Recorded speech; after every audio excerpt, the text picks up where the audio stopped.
Welcome mga buddy sa aking YouTube channel. Ngayon ay ipapakita ko sa inyo ang mga ginawa kong marble na mga display dito sa bahay. Ito ang flower vase ay ginawa ko para sa bahay namin, para kahit pa paano ay may design, may display din ako at pang souvenir. Sobrang kintab niya kasi pinag-anuhan ko siya. Talagang nag-effort ako, siyempre para sa bahay. Kaya in-effort ko talaga siya na maganda at quality siya. Tapos ito mga buddy, ashtray.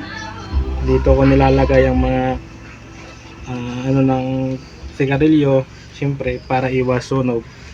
Pag tayo nasa kwarto, sa kama, siyempre iwas tayo sunog ng ating kahit na ano sa kumot. Siyempre kailangan nilagayan tayo, may patungan tayo ng sigarilyo. Tapos ito guys, flower vase na nilagyan ko ng design itong pebbles. Nilagay ko sa kanyang gilid para lalong mapaganda ang aking display. Itong puno na plastic, tsaka itong ubas na plastic din, kaya maganda siya tingnan pag nasa bahay. Ito naman guys ay ito hindi ko ginawa. Ito siya ay shells sa dagat na nakita ko lang, tapos tinanggal ko yung laman. Kaya maganda kasi yung design siya. Makintab kasi siya, tapos parang pinalish din siya. Maraming nagtatanong, kala nila marble to eh. Sinabi ko na nga na shells lang siya. Hindi, ang upuan na ginawa ko na marble ay ano talaga siya, ginawa ko para dito din sa bahay. Ito siya hindi matatanggal kasi ano siya, pinasimbol ko siya, tapos binutasan ko dito, binutasan ko, tapos nilagyan ko ng bakal tsaka dinikit. Tsaka siyempre hindi siya matutumba kasi ginawan ko siya ng groove dito sa gitna, para kung sakaling may ano siya, may mapakan ng maliit na bato, hindi siya gagalaw-galaw. Ito ang plena. Tapos ito ang misa ko, yung stand niya, kailangan talaga may butas dito na lalagyan natin ng bakal, tapos ipusin natin ng kaunti para may lalagyan ng ano ng misa. Ito ganito. Kailangan yung bakal na nakita kanina ilalagay dito para hindi siya mahulog, para hindi siya matawag na magalaw-galaw.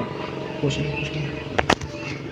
Tapos ito guys, kahoy na ginawa ko, itong parang ugat ng kahoy ay nakita ko lang sa dagat, tapos ginawa ko siyang upuan para pakinabangan. Pag nilagyan ko ito ng varnish, talagang gaganda.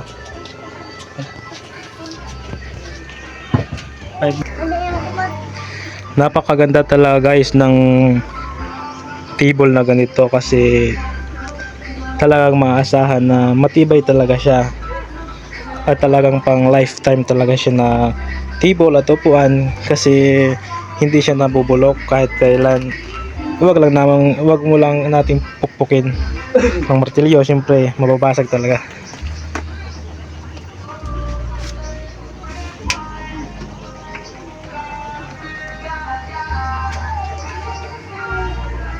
Sa mga gustong bumili ng ganito, ay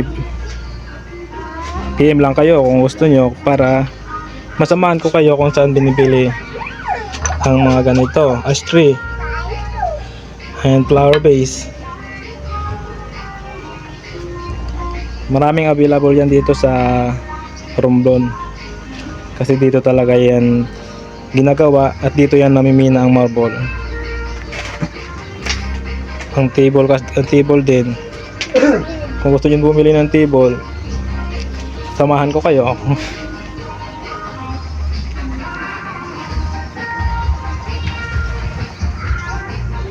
Matibay talaga siya. Para sa akin walang tatalo dito na katibay.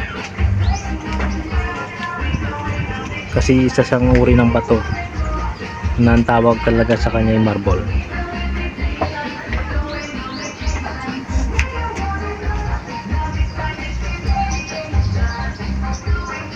Salamat nga pala mga buddies sa mga nanonood sa video ko.